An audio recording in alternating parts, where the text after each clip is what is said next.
Hi, okay, so now we are on page 4 of the purchase contract, and in this tutorial we are going to cover F-7 through G-2. So starting at the top of the page here, page 4, we didn't really finish covering the closing costs on the purchase contract. So what this section will talk about is explaining to a buyer and a seller when they're looking at this purchase contract the typical standard things that would be charged to a buyer or to a seller during an escrow. So on the left side we have charges to buyer, and on the right side we have charges to seller. And of course you see where it says if applicable. So these are just sort of estimates, kind of something to just explain to the buyer that this is something that they might see or something that would be typical. And as you're reviewing the contract with your client, you might want to explain what these things are. So 40% of the premium for standard coverage for title insurance. So when you have an escrow, you're going to pay two fees. One is title insurance, and one is going to be escrow fees.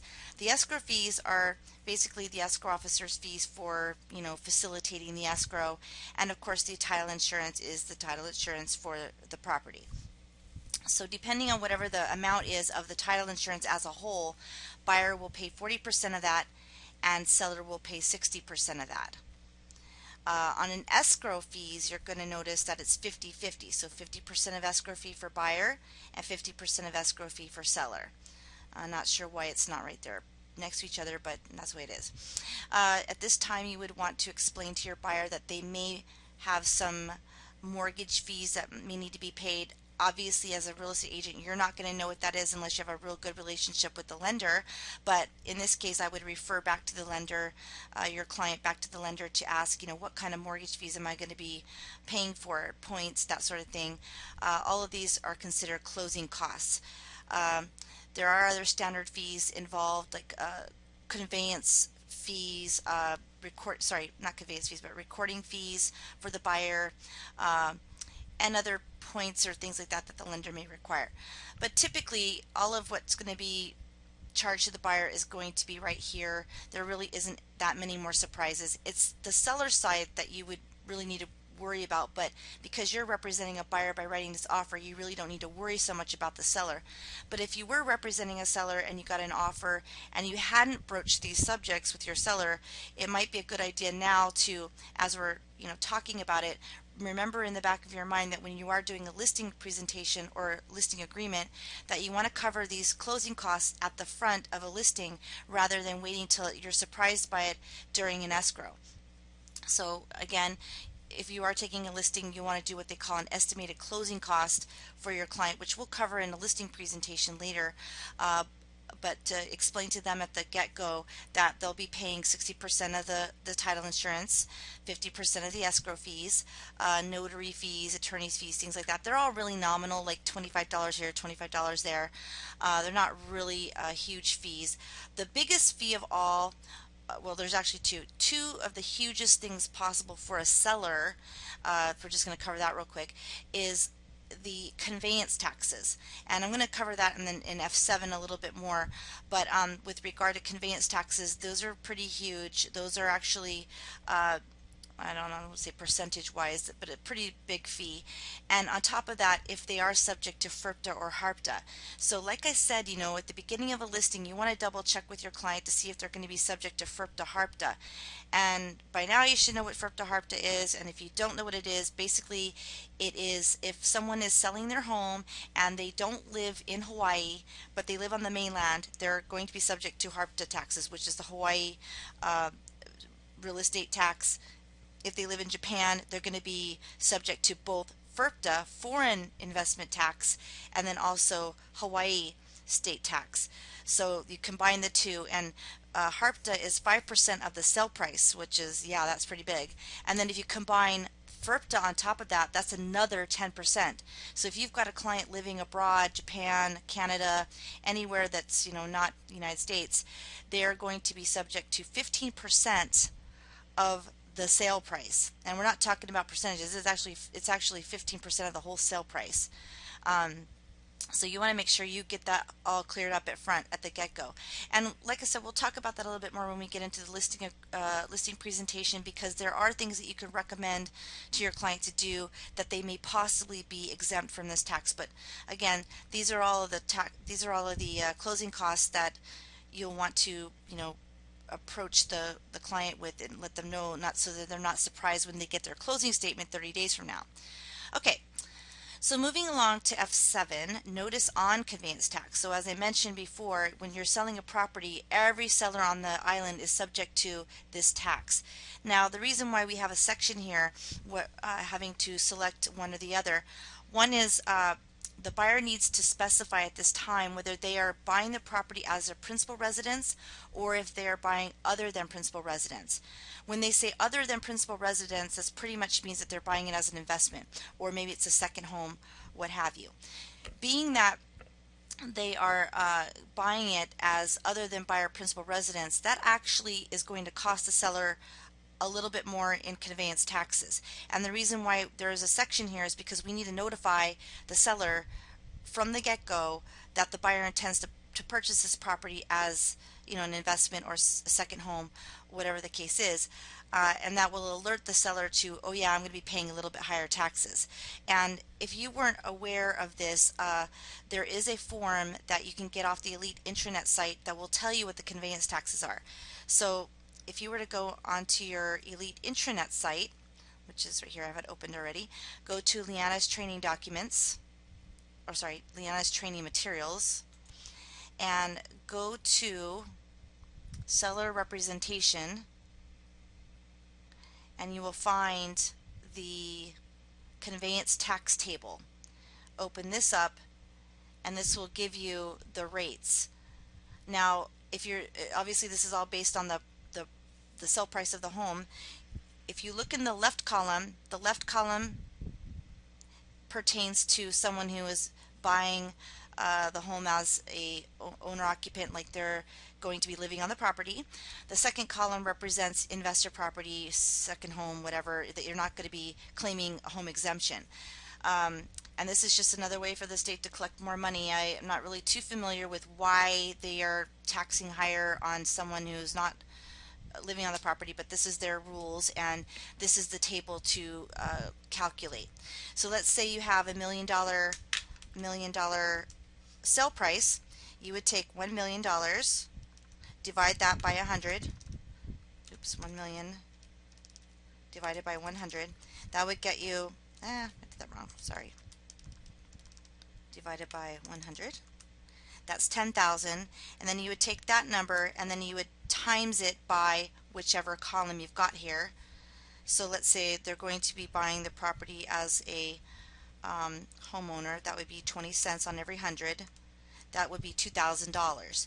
So you can see the difference now. If you do that by 25 cents, that gives you an additional 5 cents on every $100. It's going to be higher.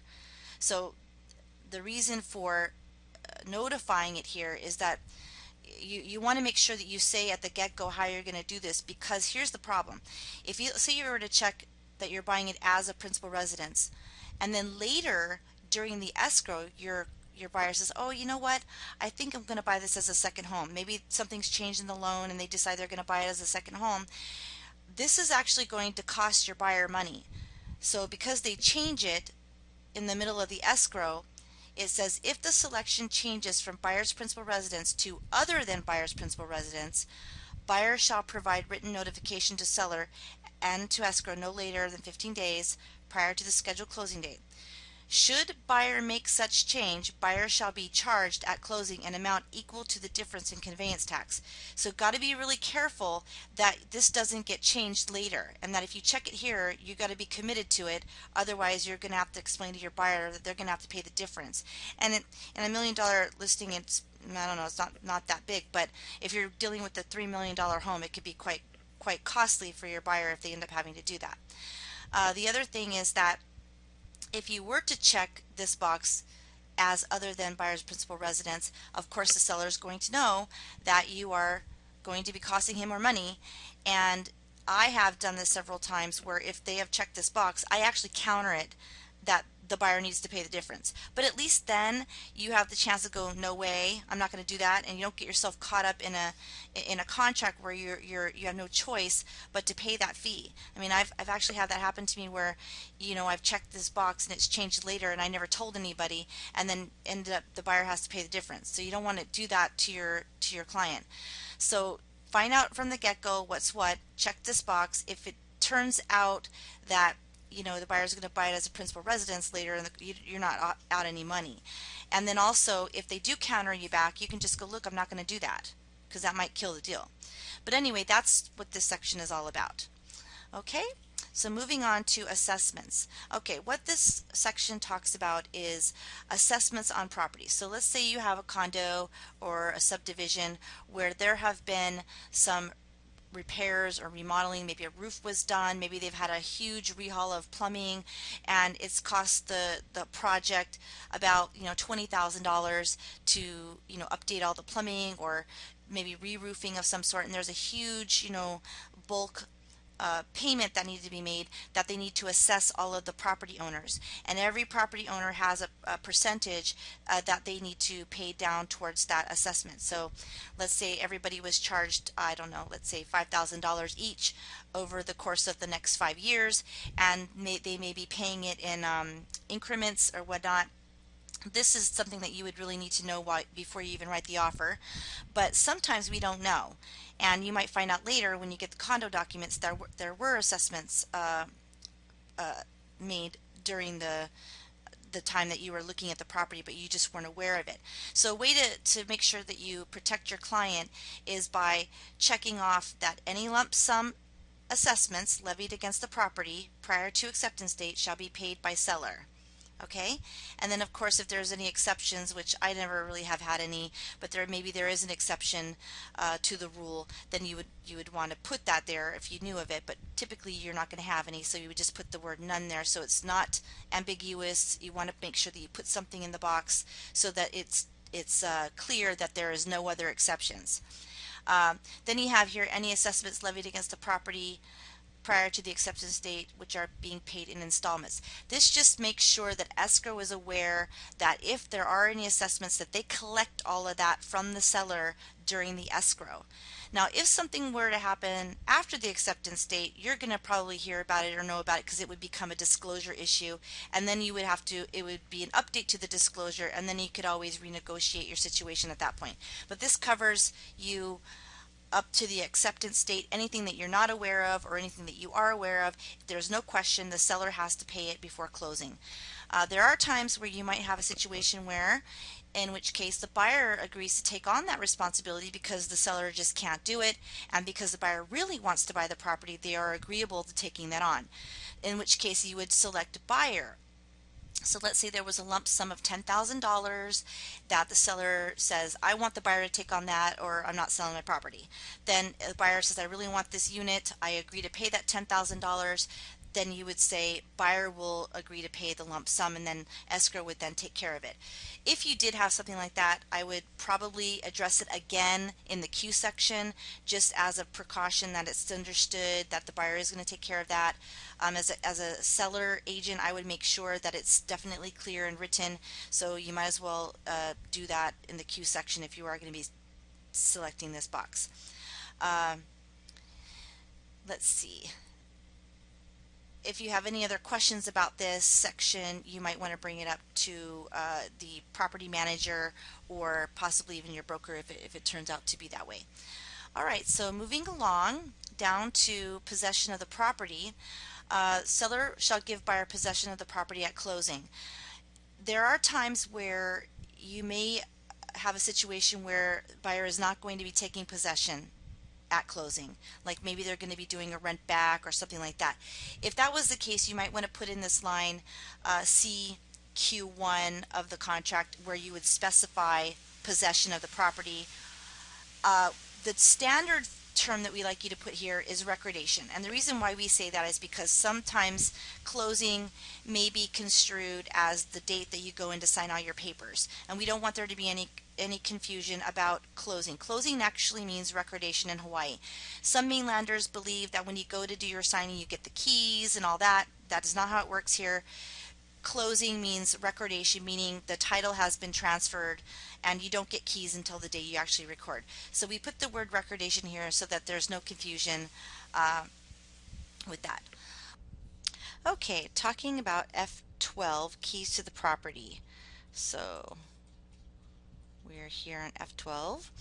So basically this section talks about the keys of the property and transferring of all of the functioning keys, whatnot. Uh, Things like the pool key if you're getting a condo, mailbox key, parking keys, things like that. These are all the things that will be transferred over at closing. But again, it's also always nice to reiterate like garage door remote controls, any kind of really special key that you want to make sure is transferred over. In the E2 section we went over, which was the inventory, you might want to just make sure that you specify it there as well. Okay, talking about G1 preliminary title report. This is the report that escrow orders from the title portion of escrow to prepare a report about the property, which will give you an idea of what kinds of encumbrances there are on the property, any red flags, any liens on the property, things of that nature. That report typically takes about 10 to 15 days to deliver.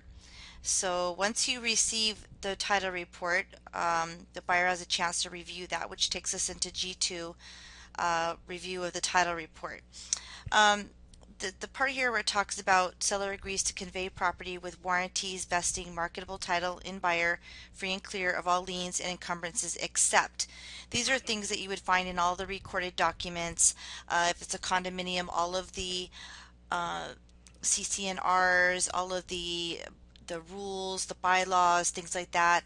Anything that would be part of the planned community or some sort of association.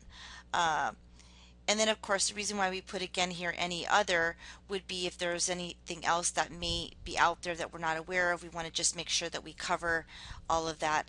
And of course if you did find out anything later in the escrow that there was something according to title, it would reopen up the seller disclosure of the title report. Okay, so moving on to G2A, buyer's review of the preliminary title report. This is the period of time that buyer has to review the report.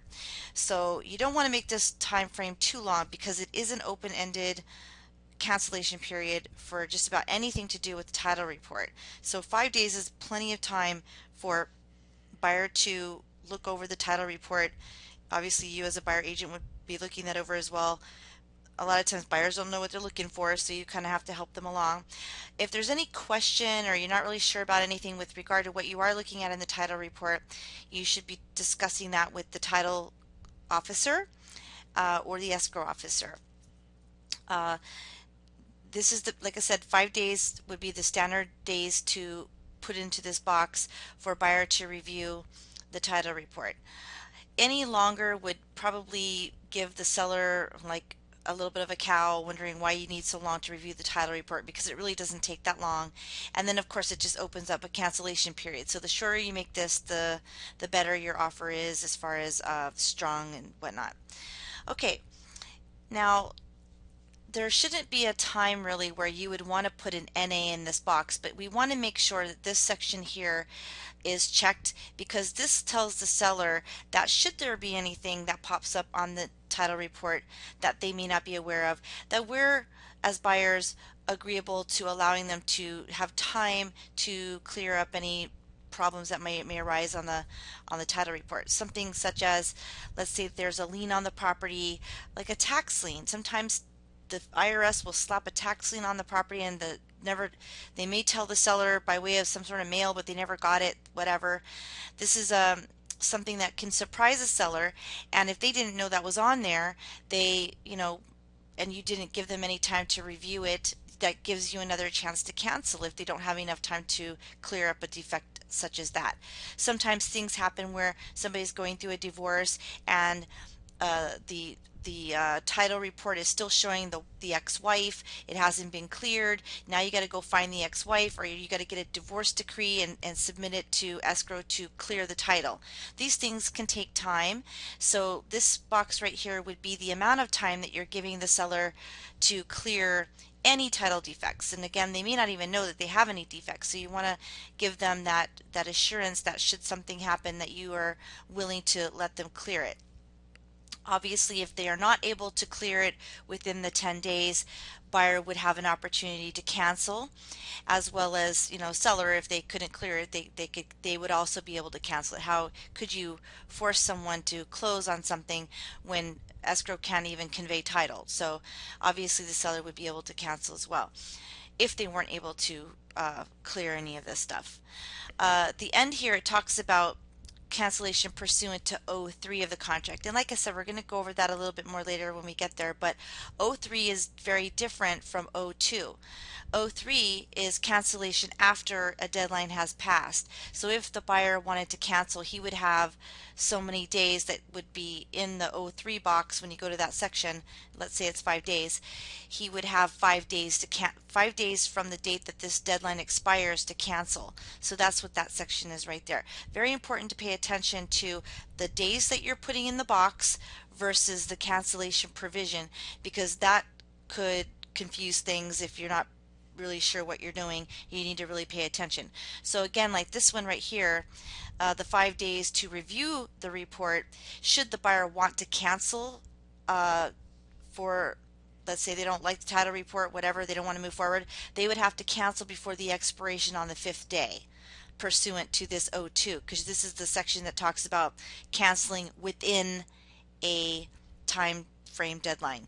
This is cancellation after the deadline has passed. So again, this one you would have the 5 days after this 10 days has already passed.